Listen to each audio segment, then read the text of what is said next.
All right, so good afternoon, everyone. My name is Christophe Levesque. I'm a software architect at AppDirect, and I'm going to talk to you about how AppDirect migrated over and implemented the V2 Cloud Foundry service broker. So before jumping into more detail about the service broker and what we did and where we migrated from and what we migrated to, just a few words about AppDirect for those who might not know about it. So AppDirect is a leading provider of cloud service marketplace and management solutions. We launched in 2009, and we've released several marketplaces throughout the world, including Cloud Foundry, Staples, Deutsche Telekom, etc. So just in a few words, what is a service marketplace? It's really an offering that we give to large companies like Deutsche Telekom, Staples, Telia, and many others who have a user base and who wants to expand and engage their user base by providing them with third-party services that they are distributing. So AppDirect builds a catalog of such applications and is able to distribute applications and services to the users of those companies. So that's the offering from the distributor side. On the other side of the spectrum, and because AppDirect is a multi-sided platform, AppDirect also partners with service providers. So I was mentioning that AppDirect distributes services to the consumers of those companies. Those services are actually built by third party, and we partner with several very cool companies like Redis Lab, ClearDB, New Relic, MySQL, Elephant SQL to provide services to those marketplaces. So the proposition is for those independent software developer is to integrate to the AppDirect platform and then be able to be distributed through a network of marketplaces in a seamless way. And so how does that fit in with Cloud Foundry? So I'm going to rewind back to a year ago, and I don't know how many people had the chance to attend the 2013 Cloud Foundry conference.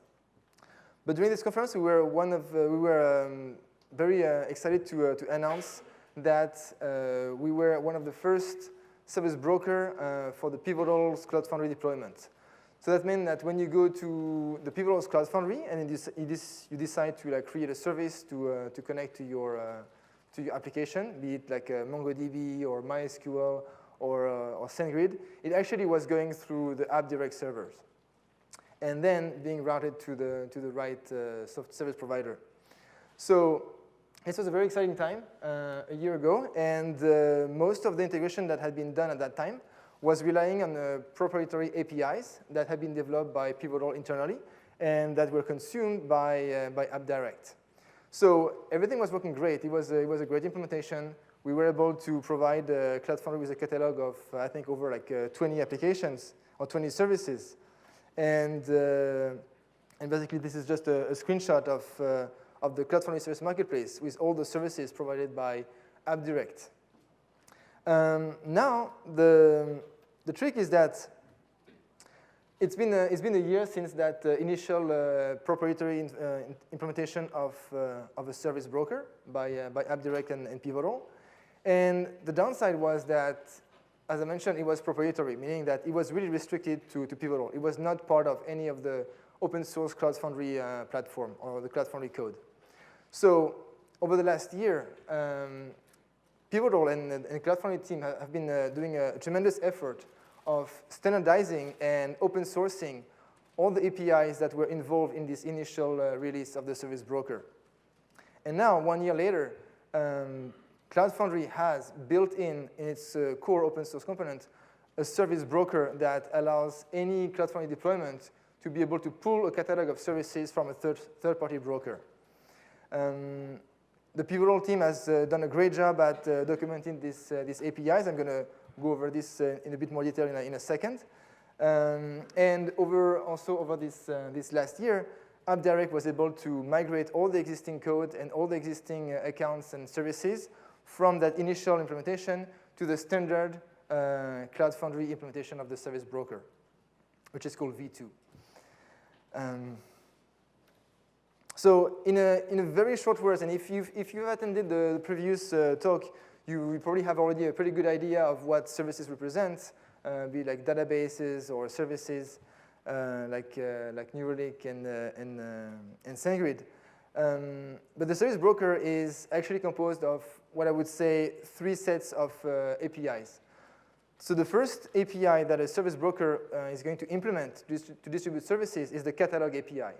So the catalog API is just a very simple JSON endpoint that is called by Cloud Foundry to say, hey, here's the list of all the services that my broker is distributing. I have a MongoDB with a small plan, a large plan. I have a MySQL service with a small plan, and so on.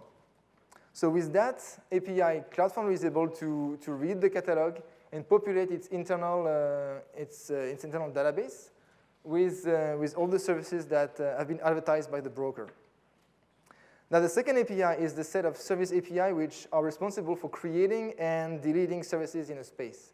So I'm sure most of you have used the Cloud Foundry command line or have used the Cloud Foundry UI, where you go and decide, hey, I want to create a service. What this does, in turn, regardless of whether it's the command line where you do cf create service, or whether you go through the UI and decide to purchase from the marketplace web page, it all goes through the same API, which is a service API, which is just a simple put to say, this space is creating service for a small Mongo database, for example. And similarly, when you're done with the service, when you don't need to use the database anymore, you're going to delete it. And what this does in turn is that Cloud Foundry sends to the broker a delete HTTP request to delete the service that is no longer needed. And third, the third API that I'm going to mention is also the binding API. So once you actually provision services and provision and deprovision services, you also want to be able to use those services with your application. If you have an application that needs a connection to a database, you're going to need to first provision that service, create your MySQL database, for example, and then you're going to have to generate a set of credentials so that your application can connect to that database. And that action of creating and establishing the connection between the service and the application is called a binding. That's what happens when you do cf bind service, and it asks you, oh, which service do you want to bind, and what application are you binding it to? So these are the 3 main APIs that are part of the service broker, and that have to be implemented in order for a broker to be included in Cloud Foundry. Now, in order for if you have implemented those three APIs successfully, now you have a fully working service provider, service broker. And this service broker is available to any Cloud Foundry instance to be added for the services to be added to the Cloud Foundry marketplace. So adding a service broker to a Cloud Foundry deployment is actually a very, very simple operation. And the Cloud Foundry team has been doing a very amazing work of making it as easy as possible. It's really just one line of command. You do cf add service broker if you're an administrator of the Cloud Foundry deployment. It's going to ask you, oh, what's the URL of the broker you want to import, which is going to host all the services, and what are the credentials to connect to this broker. Once you do this, Cloud Foundry will pull the list of services into its database, and the last step will be just for the administrator of the Cloud Foundry deployment to make those services public for the consumers to use.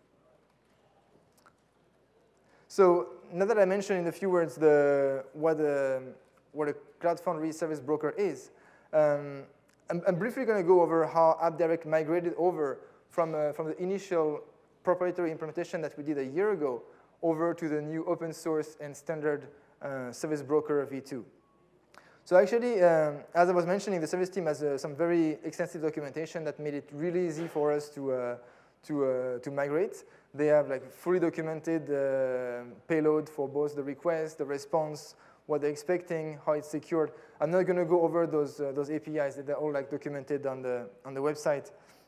And to be honest, the migration wasn't much of wasn't a very exciting process because the proprietary implementation was already doing most of the heavy lifting of creating services, binding them against the catalog of applications that AppDirect has.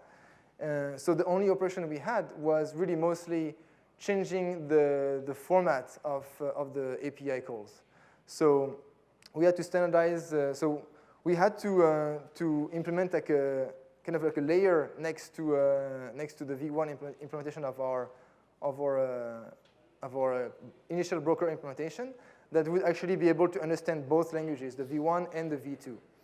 And then for a while, we had both V1 and V2 running, and they would both internally call the exact same code of provisioning services, meaning calling the external service to provision databases, indexing services, and so on. So we had both of those running at the same time. And then once Pivotal was able to migrate over their service to the new API, we were able to just shut down and flip the switch from V1 to V2 very seamlessly. And the whole process of migrating, really, like I'm saying, this is like 1 year ago to now, but actually it took only maybe like 1 or 2 weeks from AppDirect side just to write all the new connectors to plug into the V2 and test that everything was working. And similarly, Pivotal was able to do the transition in just a couple weeks. And then we flipped the switch over from V1 to V2 a few weeks ago.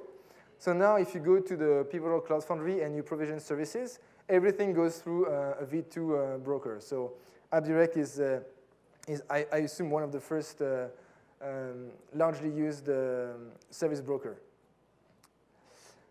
So just a few words on what this means for if you're thinking or if you're about to deploy Cloud Foundry on your infrastructure. So one of the main goals of Cloud Foundry is to make developers' life easier. And deploying Cloud Foundry will enable developers to easily deploy and manage their application.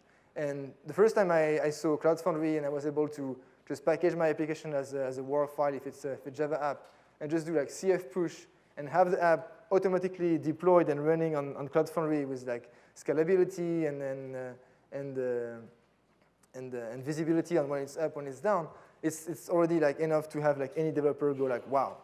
But now the service broker opens a whole new set of capabilities for Cloud Foundry.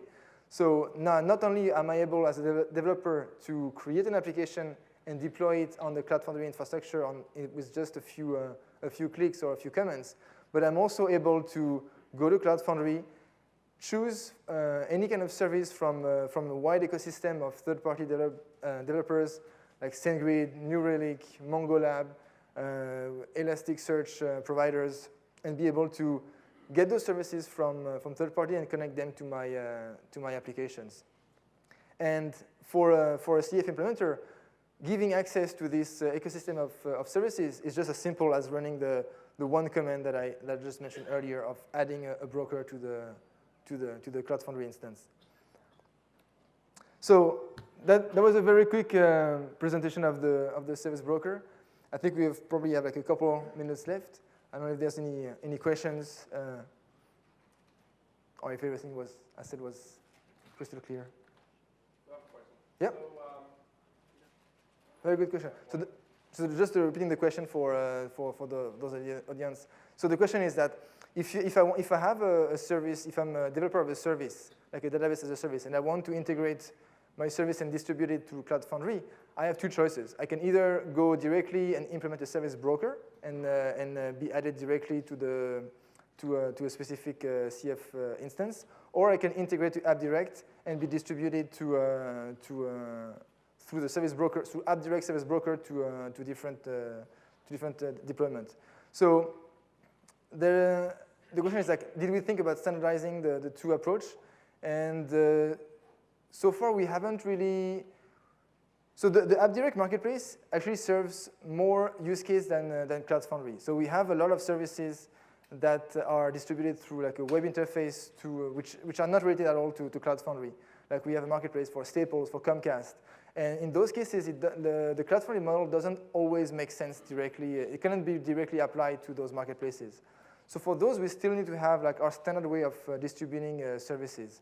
I guess we could, in a future version, We could think about like trying to simplify or standardize it to make it more seamless to go from one to the other. But I guess for now it's not like so much of a priority.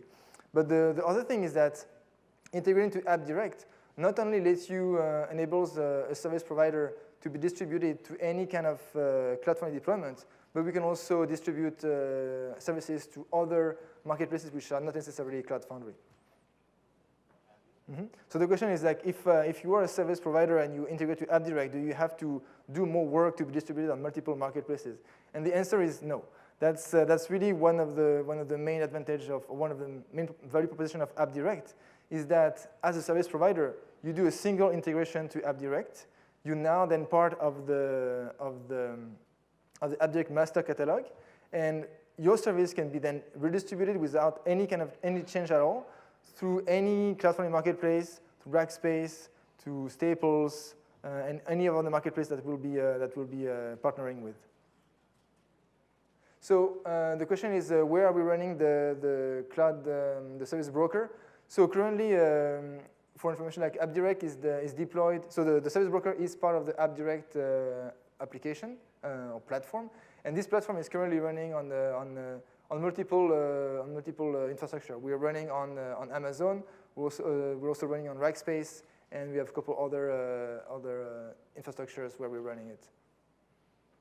So the question is, were there any impact when we migrated from V1 to V2 on our existing data? So the answer is actually no. There was a very, very seamless migration. All the data was already stored with all the information. So some of the data that needs to be stored by AppDirect when a service is provided or created is the GUID for the service. Who is the service? Which space is this service created in? And all the data was already stored as part of the V1 broker implementation we did a year ago. So when we migrated, that's what I was mentioning. Like it was really just an interface change where the schema of the JSON slightly was changed. We changed the authentication mechanism from OAuth to basic auth. But in terms of data, all the data just stayed exactly the same. And it was really a very seamless transition. All right. I don't know. I think we are getting close to the next speaker. I don't know if there's any other questions, but thank you.